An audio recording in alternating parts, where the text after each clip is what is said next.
ಪರಪ್ಪನಗ್ರಹಾರ ಜೈಲಲ್ಲಿ ರಾಜಾತಿಥ್ಯ ಪ್ರಕರಣದ video viral ಆಗಿದ್ದ ವಿಚಾರಕ್ಕೆ ಸಂಬಂಧಪಟ್ಟ ಹಾಗೆ ತನಿಖೆಯ ಸಂದರ್ಭ ನಟ ದರ್ಶನ್ ಪತ್ನಿಯವರ ಹೆಸರು ಬಯಲಿಗೆ ಬಂದಿದೆ.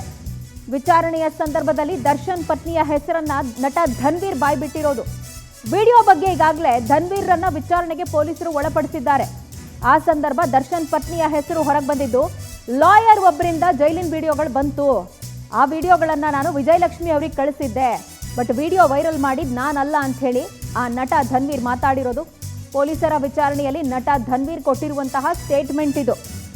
ದರ್ಶನ್ಗೆ ರಾಜಾತಿಥ್ಯ ಕೊಡೋದಿಲ್ಲ, ಸೌಲಭ್ಯಗಳನ್ನು ಕೊಡೋದಿಲ್ಲ, ಬೇರೆಯವ್ರಿಗೆ ಇಷ್ಟು ರಾಜಾರೋಷವಾಗಿ ಕೊಡ್ತೀರಲ್ಲ ಅಂತ ಹೇಳಿ ಪೊಲೀಸರಿಗೆ ಪ್ರಶ್ನೆ ಮಾಡೋದಕ್ಕೆ ಅಂತ ಹೇಳಿನೇ ಈ ವಿಡಿಯೋಗಳನ್ನು ಮಾಡಿಸಿದ್ದಾರೆ ಅಂತ ಹೇಳಲಾಗ್ತಾ ಇತ್ತು.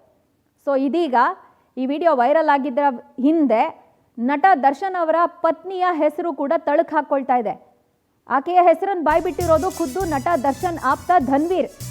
ಇದೀಗ ಧನ್ವೀರ್ ಬಳಿಕ ವಿಜಯಲಕ್ಷ್ಮಿಗೆ ಕೂಡ ಸಂಕಷ್ಟ ಎದುರಾಗುತ್ತಾ ಅನ್ನುವ ಪ್ರಶ್ನೆ. ಖೈದಿಗಳಿಗೆ ರಾಜಾತಿಥ್ಯ ಕೇಸ್ನಲ್ಲಿ ದರ್ಶನ್ ಪತ್ನಿಯನ್ನು ವಿಚಾರಣೆಗೆ ಒಳಪಡಿಸಲಾಗುತ್ತಾ? ವಿಜಯಲಕ್ಷ್ಮಿ ವಿಚಾರಣೆ ನಡೆಸುವ ಸಂಬಂಧ ಅಧಿಕಾರಿಗಳಿದೀಗ ಚರ್ಚೆಯನ್ನು ಮಾಡ್ತಿದ್ದಾರೆ. ಹಿರಿಯ ಅಧಿಕಾರಿಗಳಿಂದ ಅನುಮತಿಯನ್ನ ಪಡೆದುಕೊಂಡ ಬಳಿಕ ವಿಜಯಲಕ್ಷ್ಮಿ ಅವರನ್ನ ವಿಚಾರಣೆಗೆ ಒಳಪಡಿಸುವಂತ ಸಾಧ್ಯತೆ ದಟ್ಟವಾಗಿ ಕಾಣಿಸ್ತಾ ಇದೆ. ಈಗಾಗಲೇ ವಿಡಿಯೋನ ನಾನು ವಿಜಯಲಕ್ಷ್ಮಿ ಅವರಿಗೆ ಕಳಿಸಿದ್ದು ಅಂತ ಹೇಳಿ ನಟ ಧನ್ವೀರ್ ಹೇಳಿಕೆಯನ್ನ ಕೊಟ್ಟಿದ್ದಾರೆ.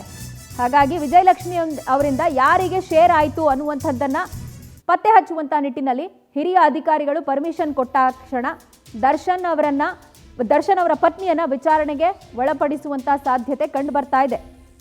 ಈ ಬಗ್ಗೆ ಡೀಟೇಲ್ಸ್ ಕೊಡ್ತಾರೆ ಲೈವ್ನಲ್ಲಿ ಕನೆಕ್ಟೆಡ್ ಇರುವ ನಮ್ಮ ಪ್ರತಿನಿಧಿ ವೆಂಕಟೇಶ್. ಈಗ ನಟ ಧನ್ವೀರ್ ಮೇಲೆ ಶಂಕೆಯನ್ನ ವ್ಯಕ್ತಪಡಿಸಿ ವಿಚಾರಣೆಗೆ ಒಳಪಡಿಸಲಾಯಿತು.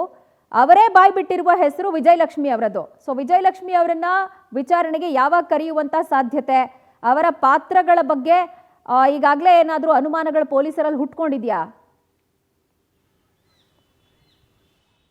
ಹೌದು ಪ್ರಜ್ವಲ, ಏನಂದ್ರೆ ರೇಣುಕಾಸ್ವಾಮಿ ಕೊಲೆ ಕೇಸ್ನಲ್ಲಿ ನಟ ದರ್ಶನ್ ಅಂಡ್ ಗ್ಯಾಂಗ್ ಏನು ಆ ಪರಪ್ಪನಗರ ಜೈಲಿನಲ್ಲಿ ಇದ್ದಾರೆ. ಅವರಿಗೆ ಯಾವುದೇ ರೀತಿಯಾದಂಥ, ಅದರಲ್ಲಿ ವಿಶೇಷವಾಗಿ ದರ್ಶನ್ಗೆ ಯಾವುದೇ ರೀತಿಯಾದಂಥ ಕನಿಷ್ಠ ಸೌಲಭ್ಯಗಳು ಕೂಡ ಕೊಡ್ತಾ ಇಲ್ಲ ಅಂತ ಹೇಳಿ ನ್ಯಾಯಾಲಯದಲ್ಲಿ ಆರೋಪಗಳನ್ನು ಕೂಡ ಮಾಡಿದ್ರು. ಆದರೆ ಕಾನೂನು ಸೇವಾ ಪ್ರಾಧಿಕಾರದ ಅಧಿಕಾರಿಗಳು ಕೂಡ ಭೇಟಿಯನ್ನು ಕೊಟ್ಟಿದ್ರು, ಒಂದು ರಿಪೋರ್ಟನ್ನು ಕೂಡ ನ್ಯಾಯಾಲಯಕ್ಕೆ ಕೊಟ್ಟಿದ್ರು. ಇದೆಲ್ಲದರ ಬೆಳವಣಿಗೆಗಳ ಮಧ್ಯೆ ಏನು ಒಂದು ಆ ಜೈಲಿನ ಒಳಗಡೆ ಕೈದಿಗಳು ರಾಜಾತಿಥ್ಯವನ್ನು ಮಾಡ್ಕೊಳ್ತಾ ಇರುವಂತಹ ವಿಡಿಯೋಗಳು ಕೂಡ ವೈರಲ್ ಆಗಿತ್ತು. ಆ ವೈರಲ್ಗೆ ಸಂಬಂಧಪಟ್ಟಂತೆ ಯಾರು ಹೊರಗಡೆ ಈ ವಿಡಿಯೋಗಳನ್ನು ತಂದ್ರು ಅನ್ನುವಂತಹ ನಿಟ್ಟಿನಲ್ಲಿ ಕೂಡ ಪೊಲೀಸರು ತನಿಖೆಗೆ ಮುಂದಾಗಿದ್ರು. ಆಗ ನಟ ದರ್ಶನ್ ಅವರ ಆಪ್ತ ಧನ್ವೀರ್ಗೆ ಕೂಡ ನೋಟಿಸ್ ಅನ್ನು ಕೊಟ್ಟು ವಿಚಾರಣೆಗೆ ಕರೆಸಿದ್ರು. ವಿಚಾರಣೆ ಸಂದರ್ಭದಲ್ಲಿ ಆತನ ಮೊಬೈಲ್ನಲ್ಲಿ ಯಾವುದೇ ವಿಡಿಯೋಗಳು ಕೂಡ ಇರಲಿಲ್ಲ. ಬದಲಾಗಿ ಈಗ ಪೊಲೀಸರಿಗೆ ಕಾಡ್ತಾ ಇರುವಂತಹ ಅನುಮಾನ ಅಂದ್ರೆ ಆ ಒಂದು ಅದೇ ರೀತಿಯಾದಂತಹ ಒಂದು ಮೊಬೈಲ್ ಅನ್ನ ಹೊಸದಾಗಿ ಖರೀದಿ ಮಾಡಿ ಏನಾದರೂ ಕೊಟ್ಟಿದ್ರಾ, ಅದರಲ್ಲಿ ಏನಾದರೂ ಡೇಟಾ ಯಾವುದು ಇಲ್ಲ ಅನ್ನೋ ಕಾರಣಕ್ಕೋಸ್ಕರ ಡಿಲೀಟ್ ಆಗಿದೆಯಾ ಅನ್ನುವಂತಹ ಅನುಮಾನ ಕೂಡ ಕಾಡ್ತಾ ಇರುವಂತದ್ದು ಒಂದು ಕಡೆ. ಮತ್ತೊಂದು ಕಡೆ ಈ ವಿಚಾರಣೆಯ ಸಂದರ್ಭದಲ್ಲಿ ಧನ್ವೀರ್ ಅವರು ವಿಜಯಲಕ್ಷ್ಮಿ ಅವರಿಗೆ ವಿಡಿಯೋಗಳನ್ನ ಸೆಂಡ್ ಮಾಡಿದ್ದೆ, ಅವರು ಯಾರಿಗೆ ವೈರಲ್ ಮಾಡಿದ್ರು ಅನ್ನೋಂಥದ್ದು ಕೂಡ ಗೊತ್ತಿಲ್ಲ. ಒಬ್ಬ ವಕೀಲರ ಮೂಲಕವಾಗಿ ಈ ವಿಡಿಯೋಗಳು ಬಂದಿತ್ತು ಅಂತ ಕೂಡ ಹೇಳಿದ್ದಾರೆ ಅಂತ ಹೇಳಿ ಗೊತ್ತಾಗ್ತಾ ಇರುವಂತದ್ದು. ಹಾಗಾಗಿ ನಟಿ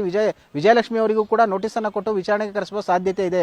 ಈ ವಿಡಿಯೋಗಳನ್ನ ಕಳಿಸಿದ್ ಯಾರು ಅನ್ನೋಂತ ಅವರಿಂದ ಕೂಡ ಹೇಳಿಕೆಗಳನ್ನ ಪಡೆದುಕೊಳ್ಳುವಂತಹ ಸಾಧ್ಯತೆ ಇದೆ. ಆದ್ರೆ ಅವರು ವಿಚಾರಣೆಗೆ ಬರ್ತಾರಾ ಇಲ್ವಾ ಅನ್ನೋದನ್ನು ಕೂಡ ಕಾದು ನೋಡಬೇಕಾಗುತ್ತೆ. ಯಾಕಂತ ಹೇಳಿದ್ರೆ ಒಂದು ಮೊಬೈಲ್ ನಿಂದ ಮತ್ತೊಬ್ಬರಿಗೆ ಈ ಸೋಷಿಯಲ್ ಮೀಡಿಯಾದಲ್ಲಿ ವಿಡಿಯೋಗಳು ವೈರಲ್ ಆಗ್ತಾನೆ ಇರುತ್ತೆ. ಆದ್ರೆ ಇಲ್ಲಿ ವ್ಯವಸ್ಥೆಯನ್ನು ಸರಿ ಮಾಡಬೇಕಾದಂತಹ ಅಧಿಕಾರಿಗಳು ವಿಡಿಯೋಗಳು ವೈರಲ್ ಮಾಡಿದ್ಯಾರು, ವಿಡಿಯೋಗಳನ್ನು ಕೊಟ್ಟಿದ್ಯಾರು ಅನ್ನೋದ್ರ ಬಗ್ಗೆ ಹಿಂದೆ ಬಿದ್ದಿದ್ದಾರೆ. ಸೊ ಹಾಗಾಗಿ ಇಲ್ಲಿ ಅಧಿಕಾರಿಗಳನ್ನ ಮೊದಲಿಗೆ ತನಿಖೆಯನ್ನ ಮಾಡಿ ಅವರ ವಿರುದ್ಧ ಶಿಸ್ತು ಕ್ರಮವನ್ನು ತೆಗೆದುಕೊಳ್ಬೇಕು. ಅದನ್ನ ಬಿಟ್ಟು ಕೇವಲ ನಟ ದರ್ಶನ್ ಅವರ ಪತ್ನಿಗೆ ನೋಟಿಸ್ ಕೊಡುವಂತದ್ದು, ಧನ್ವೀರ್ ಅವರನ್ನ ವಿಚಾರಣೆ ಮಾಡುವಂತದ್ದು, ಮೊಬೈಲ್ ಅನ್ನ ವಶಕ್ಕೆ ಪಡೆದು ರಿಟ್ರೀವ್ ಮಾಡುವಂತಹ ಕೆಲಸಗಳಿಗೆ ಹಿಂದೆ ಬಿದ್ದಿದ್ದಾರೆ.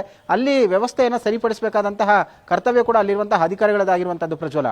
ರೈಟ್ ವೆಂಕಟೇಶ್, ಥ್ಯಾಂಕ್ ಯು ತಮ್ಮೆಲ್ಲ ಡೀಟೇಲ್ಸ್ಗೆ.